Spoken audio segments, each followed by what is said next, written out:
ஹாய்மா. நம்ம இப்போ வந்துட்டு எறா தொக்கு தான் செய்ய போகிறோம். நான் ஃபஸ்ட்டு வீடியோ எடுக்க மறந்துட்டேன்.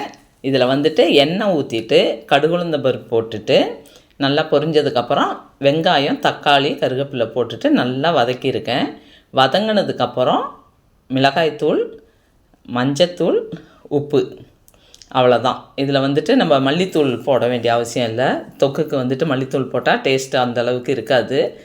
அதனால் இதில் வெறும் மிளகாய்த்தூள், மஞ்சத்தூள், உப்பு மட்டும் போட்டால் போதும். வெங்காயம், தக்காளி வதங்கினதுக்கப்புறம் இந்த மிளகாய்த்தூள், மஞ்சத்தூள், உப்பு போட்டுட்டு நல்லா வதக்கணும். நல்லா வதங்கினதுக்கப்புறம் நம்ம வந்துட்டு எறாவை அதில் எடுத்துகிட்டு போட்டுட்டு வேக வைக்கணும். இப்போ வந்துட்டு ஓரளவுக்கு நல்லா வதங்கிருச்சு. இன்னும் நல்லாவே வதங்கணும். இங்கே ஒருத்தன் எனக்கு சவுண்டு கொடுத்துக்கிட்டே இருக்கிறான். இப்போ நான் உங்களுக்கு காமிக்கிறேன். அதனால் இப்போ அதை வந்துட்டு நல்லா வதங்கினதுக்கப்புறம் இதில் நம்ம வந்துட்டு எறா க்ளீன் பண்ணி வச்சுருக்கேன். எறா வந்துட்டு நல்லா க்ளீன் பண்ணணும். அதில் இருக்கிற குடல் எல்லாமே எடுத்துடணும். நான் எப்போவுமே எறாவில் குடல் எல்லாம் இருக்கிற மாதிரியெல்லாம் வைக்க மாட்டேன். நல்லா க்ளீன் பண்ணி எறாவில் இருக்கிற குடலையும் சேர்த்தே எடுத்து க்ளீன் பண்ணிடுவேன். அப்படி செஞ்சால் தான் நல்லாயிருக்கும். இப்போ வந்துட்டு இதில் நம்ம கழுவி வச்சுருக்கிற எறாவை அதில் போட்டுற வேண்டிதான்.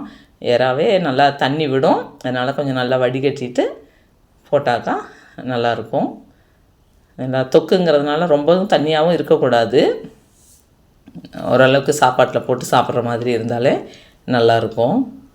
நம்ம சாப்பாட்டுக்கோ சப்பாத்திக்கோ எதுக்கு வேணாலும் நம்ம எறா தொக்கு யூஸ் பண்ணிக்கலாம். நல்லாயிருக்கும். எல்லாத்துக்குமே வந்துட்டு நல்லா இதை வச்சுட்டு இது பண்ணிடணும். இதில் வந்துட்டு நான் சும்மா அந்த மிக்ஸி கழுவுன தண்ணி இருக்குது பார்த்திங்களா, நம்ம தக்காளியும் வெங்காயம் மட்டும்தான் நான் அரைச்சேன். தேங்காய் இது கூட சோம்பு வச்சு அரைச்சி போட்டாலும் டேஸ்ட்டு சூப்பராக இருக்கும்.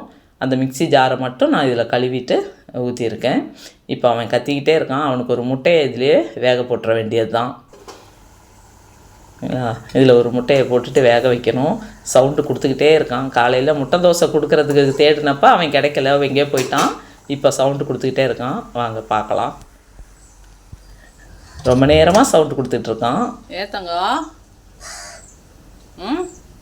இருங்க, வேக வச்சுருக்கேன். இருங்க, கொண்டு வரேன் தங்கம். தேடும்போது எங்கேயா போயிட்ட. இருங்க, வெந்துடும், சீக்கிரம் கொண்டு வரேன். வெயிட் பண்ணு. வரேன் தங்கம், இருங்க.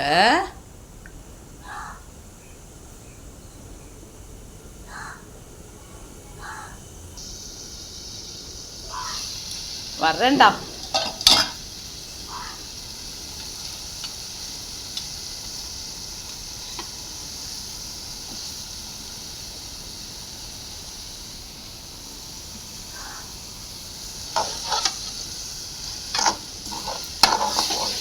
இரு தங்கம், ஆறட்டும். நம்மளோட தொக்கும் ரெடி ஆயிருச்சு.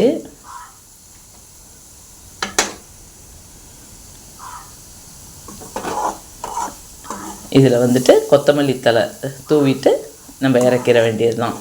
அவ்வளோதான்.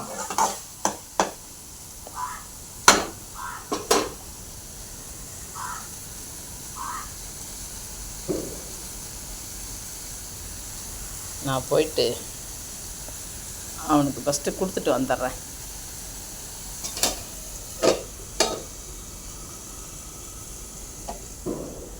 இல்லைன்னா கூப்பிட்டுட்டே இருப்பான்.